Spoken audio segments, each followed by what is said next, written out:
Federal Health Minister Karl Lauterbach has met with sharp criticism from the opposition and his own traffic light coalition, with his warning of significantly more deaths if the corona restrictions are relaxed too early. Hamburg's CDU leader Christoph Ploss accused the SPD politician of becoming a minister of fear. The parliamentary director of the union faction, Thorsten Frey, said that Lauterbach was creating uncertainty with always new ideas and guidelines.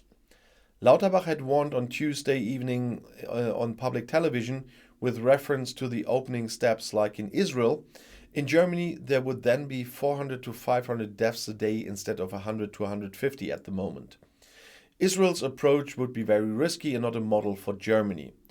I warn that we don't open too early, stressed the minister. Well, the legal policy spokesman for the union faction, Günther Krings, accused Lauterbach of exchanging the justification for protective measures. In essence, it can only be about protecting the healthcare system from being overloaded and thereby ensuring the care of all of us in the event of illness. The exchange of state action goals seems interest-driven and arbitrary, said Krings to the German newspaper Die Welt. The member of the Ethics Council, Stefan Rixen, told public television that threat scenarios in the dark could not justify restrictions on fundamental rights. And the Bundestag Vice President Wolfgang Kubicki from the Liberals said to a newspaper, I think it's remarkable if the constitutionally justified goal of the corona measure is suddenly postponed at the moment when the health system is no longer threatened to be overloaded. Kubicki predicted that the corona measures should expire by March 20th at the latest, because then there would no longer be a majority in the Bundestag for an extension. During her inaugural visit to Israel, Jordan and Egypt, Foreign Minister Annalena Baerbock wants to bring new impetus to the Middle East peace process, which has been stagnating for years. Even if the Middle East conflict is a crisis that has always existed for many, we cannot accept it as the status quo, said the Green politician before leaving for an inaugural visit to the Middle East. Everyone has the right to hope, especially the hope of peace, she said.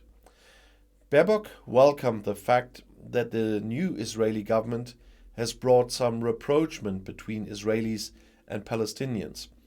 At the same time, the German foreign minister assured, we stand by our special historical responsibility for Israel's security and will continue to make contributions in solidarity. At the start of her 3-day inaugural trip to the Middle East, Baerbock plans to visit the Yad Vashem Holocaust Memorial in Jerusalem, and Baerbock wants to lay a wreath there to commemorate the 6 million Jews murdered by Nazi Germany. Talks were then planned with Foreign Minister Yair Lapid and Prime Minister Naftali Bennett. In the afternoon on Thursday, Baerbock wanted to meet with President Mahmoud Abbas and Foreign Minister Riyad Malki in the Palestinian territories. The meeting was supposed to take place in Ramallah in the West Bank. And Baerbock emphasized that it is also important to her personally in her new position to get to know Israel and its people even better. It borders on a miracle that young people, in particular in both countries, are so close today. We want to secure this treasure for future generations with an intensified youth exchange as a firm foundation of our relationships for the future and as an obligation never to let our responsibility for the horrors of the Holocaust be forgotten. Baerbock wanted to continue flying to Jordan on Thursday, as I said, and talks in Egypt were on her agenda on Saturday. With regard to the peace process, the minister explained that Jordan and Egypt, as direct neighbors and Israel's oldest peace treaty partners, play a special role. She wants to explore how we can jointly support further steps towards a peace process. The peace process between Israel and the Palestinians has been largely idle since 2014. Baerbock emphasized that Germany is committed to the goal of a negotiated two-state solution. For this, there must be a functional, democratic and sovereign Palestinian state in the future. In addition to support for institutional development, their talks in Ramallah will also focus on necessary progress in the area of rule of law, or the holding of elections. According to the idea of some MPs, a general corona vaccination requirement from the age of 18 could apply in Germany from October 1st, provided there's a majority in favor of it in the Bundestag. We are aiming to pass the law in the Bundestag in the second half of March.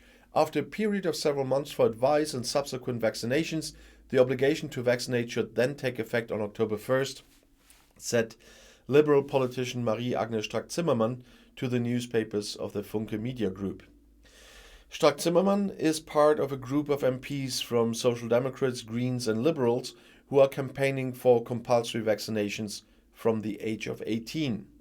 Recently, more and more details of their proposal had become known. In a key issue paper, the parliamentary group advocated that the vaccination requirement should be met with 3 vaccinations and that it should be limited to the end of next year. The health insurance companies should therefore inform their policyholders, query the vaccination status via a vaccination portal, and save it. In a third step, the cash registers should then report those people to the municipalities who have not submitted proof of vaccination. Now, the cash registers, I think they mean the health registers. The health authorities would then offer a vaccination appointment. Anyone who lets it pass must expect a fine if they do not get vaccinated within 4 weeks. In this way, it will certainly be possible to reach several million unvaccinated people, says Strack-Zimmermann. In the key issues paper, the parliamentarians had already made it clear that, if necessary, multiple fines could be imposed. So-called compulsory detention should be avoided. From the point of view of the MPs, the aim of compulsory vaccination should be to protect society and the health system from a renewed overload and to build up a high level of basic immunity in good time before next winter. When voting in the Bundestag, there should be no group coercion. MPs can join so-called cross-party group motions. Strack-Zimmermann developed her proposal together with the SPD deputies Dirk Wiese, Heike Behrens and Dagmar Schmidt, the Greens Janosch Dahm and Till Steffen, as well as Katrin Helling-Pla from the Liberals. In addition, there are other parliamentarians around the Liberal health politician Andrew Ullman, who advocate a middle ground and advocate a mandatory professional and personal consultation for all adult unvaccinated people.